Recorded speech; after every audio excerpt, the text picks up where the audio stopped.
Today, we are going to be talking about data security. With me, I have Brendan Nyker and myself, Terry Kelly.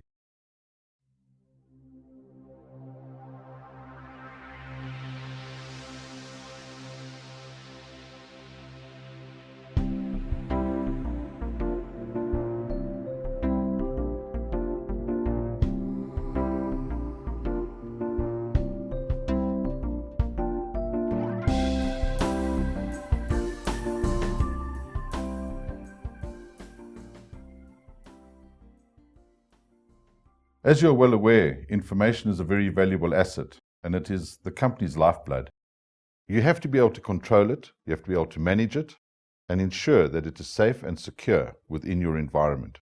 People need to take responsibility of the information that they generate and create, and they need to make sure that they control and monitor where that information goes and who, in fact, has access to it. Anything that's got a lot of value is obviously desirable and needs to be protected. Brendan, tell us about some of the threats that are emerging in the market at the moment. The first threat is data leakage. In business, well-intentioned employees, often simply getting their job done, may put data at risk. This can be in the form of mobile media, where endpoints are not adequately protected, USB drives are being plugged into the system, and mobile computers and mobile phones are being used but not adequately protected. There's communications where email and data transfers are not adequately secured. There's separation of duties where database administrators are given inappropriate access, and developers are often given access to production data. This causes a lot of problems. There's third parties where there's no incident management, and there's granting of access to sensitive information and insecure data transfers. Transaction and activity monitoring, where there's lack of transaction monitoring, and most importantly, cyber threats, where there's no program to deal with cybersecurity, and they don't really understand the changing threat landscape. A cyber threat management program should focus on the following key areas: emerging threat research, cyber threat intelligence acquisition, threat modeling, risk assessments, threat intelligence, incident response, and penetration testing. The cyber threat landscape looks at security incidents such as denial of service attacks, malware outbreaks, network compromise, phishing attacks. Cyber intelligence sources could be business intelligence, such as your brand intelligence, commercial threat intelligence, open source intelligence. There are different types of exploits, such as application exploits, authentication exploits, browser exploits, database exploits, mobile and endpoint exploits. Vulnerabilities could include broken authentication, buffer overflows, clear test passwords, and default passwords. Some of the emerging threats are compromised computers, such as your internet systems, internet and perimeter systems, remote worker computers, cyber supply chain threats, disclosures, electronic eavesdropping, which entails your man-in-the-middle attacks and your sniffers that are used to sniff the network, malicious code, which is your backdoors, your rootkits, your botnets, and your trojans, malicious insiders that perform bribery, corruption, espionage, logic bombs, and privilege abuse, payment threats such as ATM skimmers and clone cards, phishing. Phishing is where fake websites are set up and are used to redirect legitimate users to the fake websites to collect card information or banking information. Some of the different phishing attacks include pharming, spear phishing, whaling, vishing, SMS phishing, and Wi-Fi phishing. Social engineering attacks stem from social media, where unsuspecting users provide personal and company details to attackers posing as friends. This is a major risk that companies are facing. Rogue devices. These are unauthorized devices that are introduced into the network that administrators are not aware of. These devices are used to circumvent security. Other threat vectors include email, instant messaging, internet web, peer-to-peer networking, USB devices, wireless, voice over IP, and social networking. So as you can see, there are a lot of threats that are emerging in the marketplace, and we need to consider all of these. Mobile devices, whether they've been lost or stolen, is one of the major areas of data leakage. Whether it's malicious or not, it's a major problem and it's a major factor contributing to data loss. Brendan, how can we overcome some of these threats that we're experiencing now? Well, Terry, there's data leak protection, which involves solutions that help prevent accidental disclosure. Within DLP, there are 3 states of data that needs to be protected. 1, data in use, which is data that is being processed. 2, data in motion, which is data that is traveling through the network. 3, data at rest, which is data that is stored or archived. Data in use is used to monitor user interactions with data to identify, for example, attempts to transfer sensitive content to a USB drive and apply policy. Common controls include disabling copy, print screen, open, paste, save as, and sending notification. Data in motion is used to analyze data traffic over the network to identify sensitive content being sent via email, instant messaging, HTTP, or file transfer and apply policy. Common controls include allow, audit, quarantine, blocking, encryption, and notification. Data at rest. Scan and inspect enterprise data repositories to identify sensitive content and apply policy accordingly. Common controls include encryption, obfuscation, quarantine, deletion, and notification. Data protection looks at where sensitive data is located. Is it desktops, servers, storage? What is the user doing with it? Structured data. Structured data is master data located in databases and data repositories, as opposed to unstructured data, which is distributed data on desktops and mobile devices. Where is the data going? Through email, applications, devices, networks, and then we apply data protection policies and actions such as alert for detection, notify for awareness, prompt for intent, encryption for protection, block for protection, and mask, which is need to know. Identity and access management helps define segregation of duties.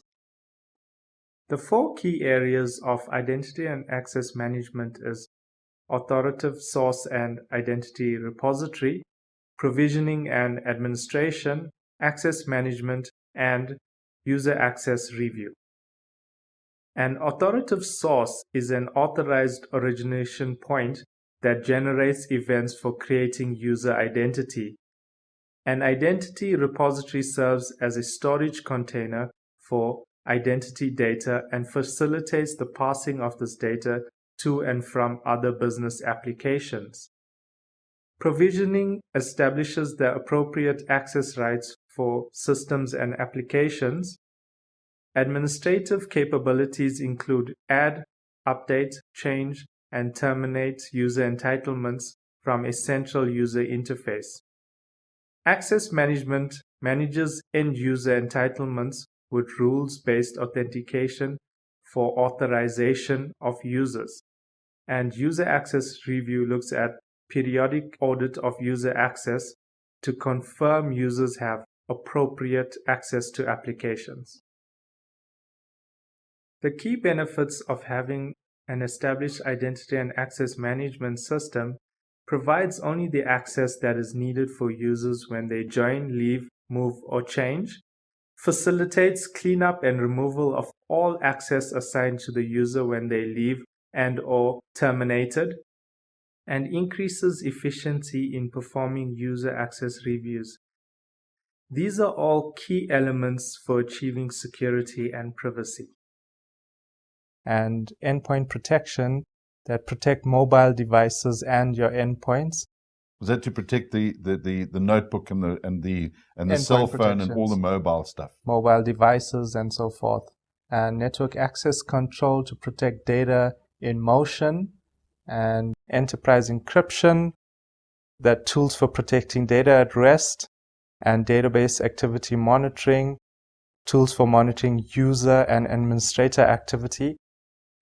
Next is incident management. A key element of the privacy program is the effective management of incident. This entails incident logging from the service desk. The incident is categorized, incident is prioritized, incidents are escalated, investigation and diagnosis, resolution and recovery, right through till the incident is closed. And now we look at incident logging. Work cannot begin on dealing with an incident until it is known that an incident has occurred. All relevant information relating to the nature of the incident must be logged so that a full historical record is maintained, and so that if the incident has to be referred to other groups, they will have all the relevant information at hand to assist them.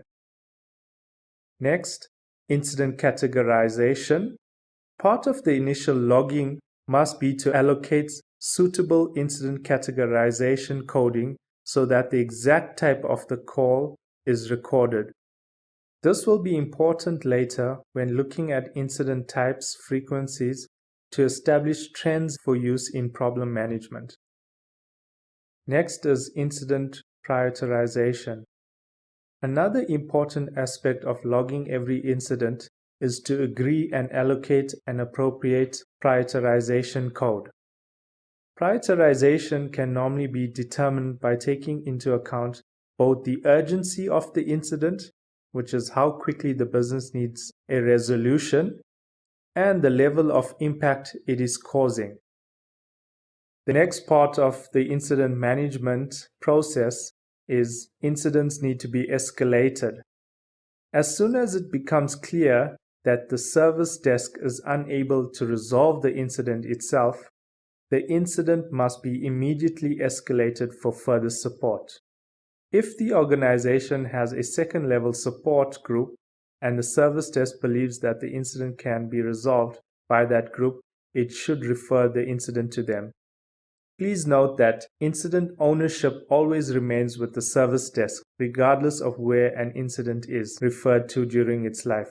Ownership of the incident always remains with the service desk at all times. The service desk remains responsible for tracking progress, keeping users informed, and ultimately for incident closure. The next step looks at investigation and diagnosis of the incident.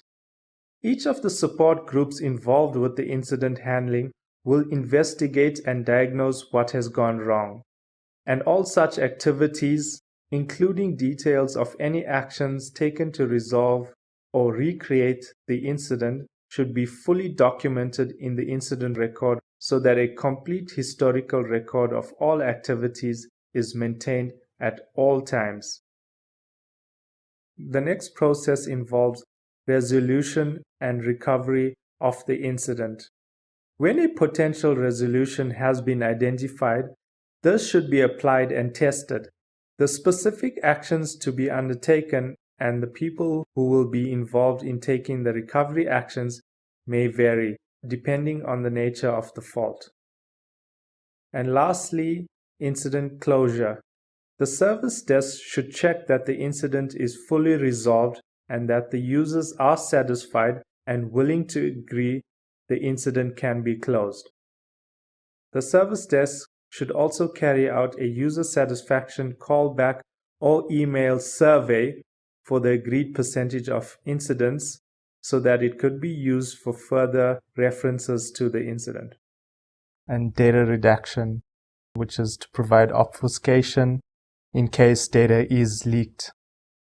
Developing a well-planned and successful identity and access management program, data leak prevention program, incident management, and cyber threat management program are all key elements of a privacy program, which is the basis for the strategy development of your information security management program. So, Brendan, looking at the mitigating factors, there are a whole lot of process and policies, and you can use technology to help automate some of these processes. And it really involves people, the process, and the technology to make sure that we protect the data and make sure that we make it secure. But now what happens if we don't do some of these things and the data does leak out and it is private data or personal data of our clients or our customers or even the individuals within the organization, for example, salaries? If this information leaks out into the market, what are the consequences for the organization and the people that run the organization? Well, there are a number of implications, like geopolitical impact, where there's reputational and brand damage. Companies could suffer huge losses by reputational and damage to their brand, which is costly. There's economic, where there's a lot of remediation cost, which results in reduced customer and partner confidence. And if you don't do some of these things, are there laws that can... Yes, there's legal and compliance impact, where there's fines and penalties that could be imposed by the regulator if there's no program in place. A socio-cultural impact, which could result in low employee morale and productivity losses. And technical, which is the most important, where there'll be unavailability of business critical systems. And then, of course, I presume that if it's law, you can go to jail. Yeah, and that's the final impact is that there's a lot of regulation that entails if you do not provide due diligence, you as a senior staff member could potentially go to jail. Right. Well, from that you can see without security, you don't have privacy.